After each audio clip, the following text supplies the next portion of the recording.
Good morning, everyone, and welcome once again to another Monday of Arnie's Fantasy Sports. And we are 1 week away. Here it is, August the 24th, a Monday. Next Monday is the Major League Baseball trade deadline. And so I want to spend some time this morning talking to you about who to play, who to fade, who to trade for. What do you do with these guys that haven't performed this year? And there's two schools of thought, maybe more, at least two. On one side, the season's been underway now for a month, and there's only a month to go. And so, though it's a small sample size, albeit, it's still half the season, and players who have not Good morning, Walter. Players who have not contributed to what we expect out of them, what do we do with them now? Now, is it time to drop them? Is it time to trade them? Is it time to whatever? I'm in a league, very competitively, 8 teams, okay? 8 teams. And so it's a different animal, but it's a lot of fun because typically all your players are pretty good. But on waivers this year, so far, now this is just so far, Jose Altuve and Javier Baez. Contreras, catcher for Chicago, went on waivers yesterday. Now, you would not see that in a 15-team, 12-team league in all likelihood, but that's what we've got, and that's 2020 baseball, fantasy and reality. So I want to go through some players with you this morning, and get your input. And Walter Matuza's in the chatting with me on Facebook and on StreamYard rather. And I just say to you, Walter, I was really disappointed the Yankees and Mets did not play this weekend. I'm not a Mets fan at all. You can see what's behind me. I'm a Yankees fan from way back, and I was counting on some wins against the Mets. Didn't happen, didn't play, and now I read this morning and read over the weekend that the Yankees and Aaron Boone are saying that you could probably expect 2 doubleheaders next weekend. So instead of 3 games Friday through Sunday of next weekend, we're looking now at 5 between the Yankees and the Mets in order to make up some of these games. Talking about making up games, and before I get into players, I want to talk about the Cardinals. They've really been playing well. They take 3 out of 4 from the Reds over the weekend. Dylan Carlson hits his first major league home run yesterday for the Redbirds. Yeah, that's right. Dylan Carlson, who had been struggling, got 2 hits yesterday. Yadi Molina. Now, talk about a Renaissance man above Renaissance men. Here you go. Molina and the Cardinals. Molina had been infected with COVID. The Cardinals hadn't played, 5 games until they started back. And then yesterday, Yadi Molina, the catcher for the Cardinals, goes 4 for 4. I mean, that to me is kudos beyond kudos. So the Cardinals looking really good. The Cubs, I don't know if you watched that White Sox-Cub game yesterday. The Cubs win 2-1. A lot of things going on there. It was almost like a playoff game. It had that feel to it. Yu Darvish was on top of the world. Dylan Cease pitched pretty well for the White Sox. Got into the bullpens, and the Cub bullpen prevailed. Cubs won 2-1. So it was a great game to watch yesterday. I don't know if you guys saw it. But Darvish struck out the side late in the game. The White Sox only had 7 hits.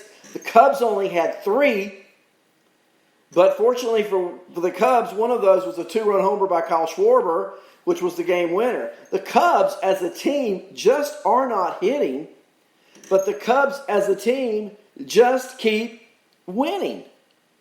And this morning, and as I always like to do, I like to look at the standings with you and go through those. I'm going to do that in just a moment as soon as I can pull it up. The great thing about electronics is when they work, right? Looking at the standings, let's start in the National League. I've got Cubs in the Central at 17-10, a 3-game lead over the Cardinals. They lead the Brewers and the Reds by 5.5. The Pirates by 8.5. And we'll talk about a Pirate player in just a few minutes. The Dodgers out west, winners of 4 in a row. The Dodgers hit 7 home runs yesterday on Kobe Bryant Day at Dodger Stadium. 7 home runs. They've won 4 in a row. They're 9 winners of their last 10 games. They're 22-8. The best record in all of baseball. Let's see here. Just lost my place. They lead the Padres by 4 games. The Padres have won 7 in a row. No other team in that division has a winning record. The Rockies, who were hot beginning, have lost 7 straight. So you got the Dodgers and the Padres, who would be playoff teams today. But look at that National League East. Okay, talk about up for grabs. Atlanta, 16-12. But they've won 5 of their last 10. Miami, falling back now, 11-11. The Mets, 12-14. The Nats, 11-14. The Phillies, 10-14. The Phillies, did you watch that Atlanta game last night? To end the game, Roman Quinn hits the cutoff man, Didi Gregorius, who throws home. They cut down Dansby Swanson at the plate on a bang-bang play. They review it, uphold the call. He's out. The game ends. Swanson's run would have tied the game and sent it into extras, or at least continued the game if it didn't go extras. But the Phillies win, and what Joe Girardi said, it was a must-win for us. All 5 teams in the National League East are within 4 games of one another as we sit here on August 24th. So the Central looks like it could be the Cubs and the Cardinals. No shock there. The West, the Dodgers and the Padres. And then you've got to have a winner out of the East. And then you got 3 more wild cards. So it's going to be an interesting take going down the stretch to see. Now the Mets, they'll have a lot of makeup games now that they've had this time off. The Cardinals have the most makeup games. Let's look at the American League this morning. And as we look at the American League West, there's one other team in the major leagues that's won 20 games as of right now, and it's the Oakland Athletics.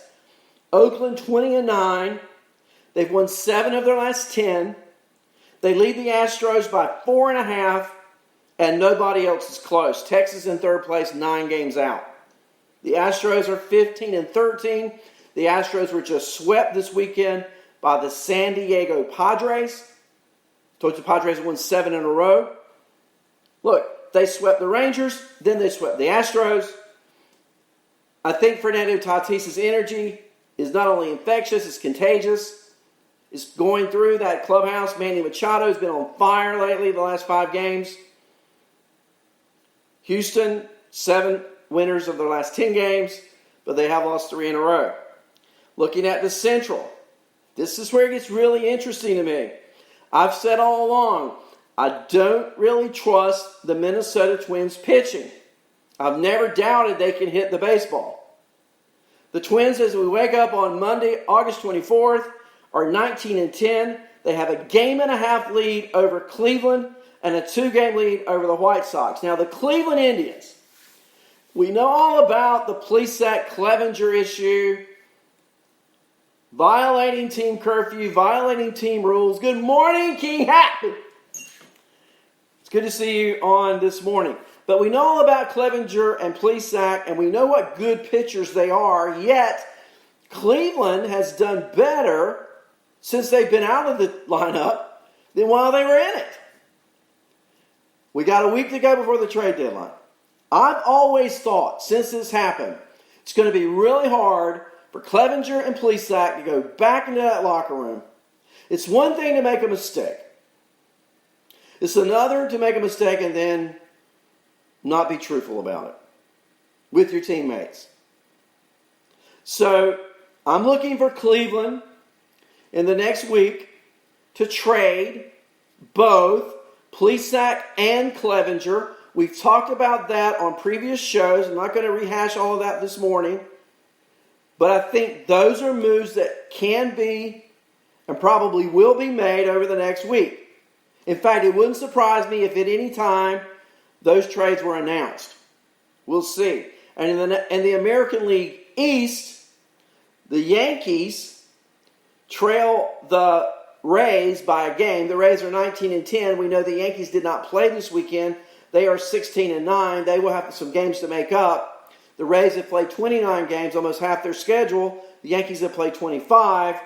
The Orioles and the Blue Jays are sitting both at 500, both 4.5 games out. Boston, the first team to lose 20. They're 9-20. They've lost 2 in a row. They're trading away their bullpen. I look for them to trade J.D. Martinez this week, free up some salary if they can. I look for him to go to a National League team. And I was thinking about, I'm not sure what the package could look like for J.D. Martinez, but can you imagine J.D. Martinez in a Cub uniform? Just think. So those are our standings. And I want to go over with you this morning some players that were probably drafted fairly high who have been playing really low. And I want to start out, we talked about the Oakland A's, and who sit with the, second best record in all of baseball at 20-9. That's a .690 percentage. .690. Wow. And Oakland, typically a team that starts out not hitting very much at all. Well, they're not hitting. Chapman's hitting .256. That's probably the best of the bunch. Now, Cana's been hitting pretty well for them. But when we talk about Chris Davis with a K, he's on the bench. Marcus Semien, not even close to last year. And then there's Matt Olson. Matt Olson, as we wake up this morning, among the league leaders in home runs and RBIs, 9 homers, 20 RBIs. He scored 19 runs. He's walking more than normal, striking out less than last year, percentage-wise. But he's only hitting .170. And over his last 5 games, he's 3 for 18 with a .167 average. That's about where he is for the season, with 1 home run in those 5 games and 4 RBIs. So my question is, with Matt Olson, and I want to contrast him for just a moment to a Philadelphia Philly first baseman, Rhys Hoskins. Hoskins hitting only .224. He also has scored 19 runs. He has 2 homers, only 9 RBIs. Again, he's hitting .224.